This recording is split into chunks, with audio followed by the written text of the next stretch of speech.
first market going to Flint, so back closer to home. And I was still wearing the wigs and blah, blah, blah. And I remember one day I said, I hate these wigs. They just don't define me. And I went to my news director in Flint and I asked her, I said, hey, I'm ready to wear my real hair. And she was like, go for it. And then I have not looked back since that day. And I'm very grateful that if I need, you know, in the summer, I can wear my braids. Everyone has been accepting, but my short hair, it you know, it grows.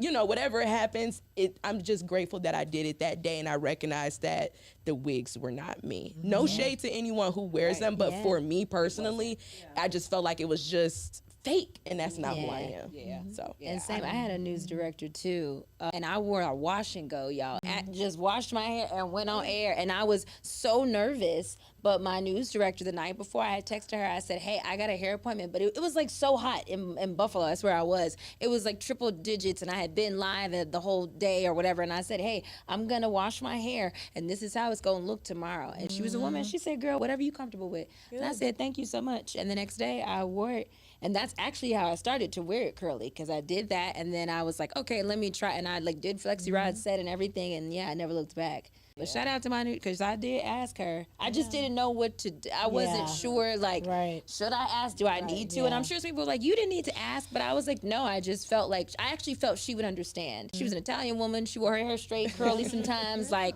I was like, oh, she'll get it. She'll get it. Yeah. But Sunita is right, though. Thank God, though, we are to a point where, you know, we can see different representations in media.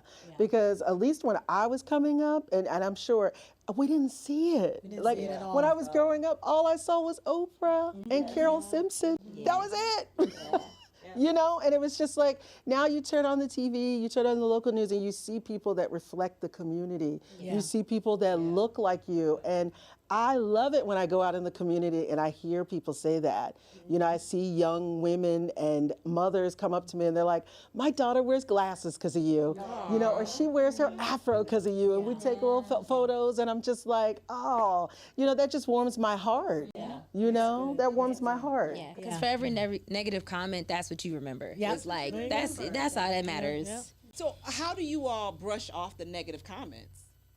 Man, I just... Oh, I laugh. And especially, I mean, because you get them, I'm sure you get them often. And Shannon, you're on social media. Oh, yeah. Yeah, you're on social media. You all are on social media. So besides just that, you're getting it on social media. And I'm sure you probably get it in person. There's some people. Oh, yeah. Well, some people get like those backhanded comments. Hey, you look so much better in person than you do on TV. That is the number one thing. That's what not am a I supposed to do compliment. with that comment? I know. So what are you trying to say? You look so much better in person than you do on TV. Or I thought, yo, you look so much smaller in person. The camera puts, you know, weight on you. These are things that you have to learn how to deal with.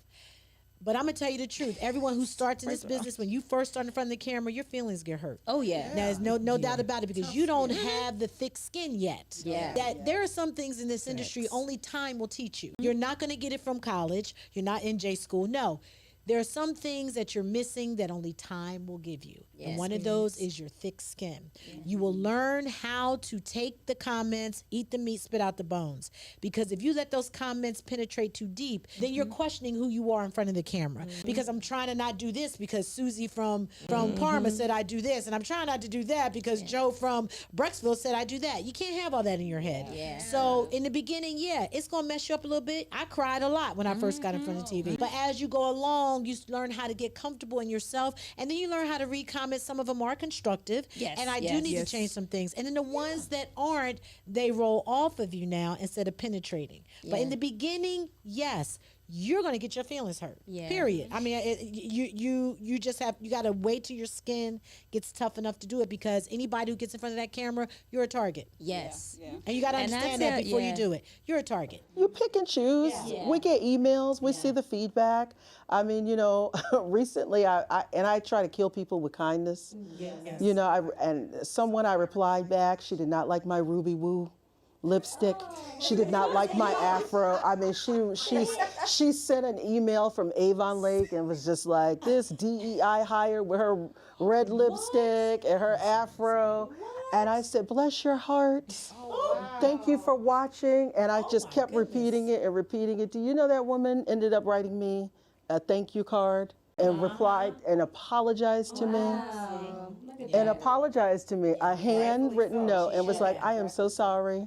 I was going through this. And I have it on my desk. I just kept killing her with kindness. Yeah, that's amazing. Well, I was going to say, what people fail to realize, and I do say this in a very nice way, is that there are a lot of things they don't teach us in journalism school, and how to wear your hair and what looks best on you on air. They don't really teach that.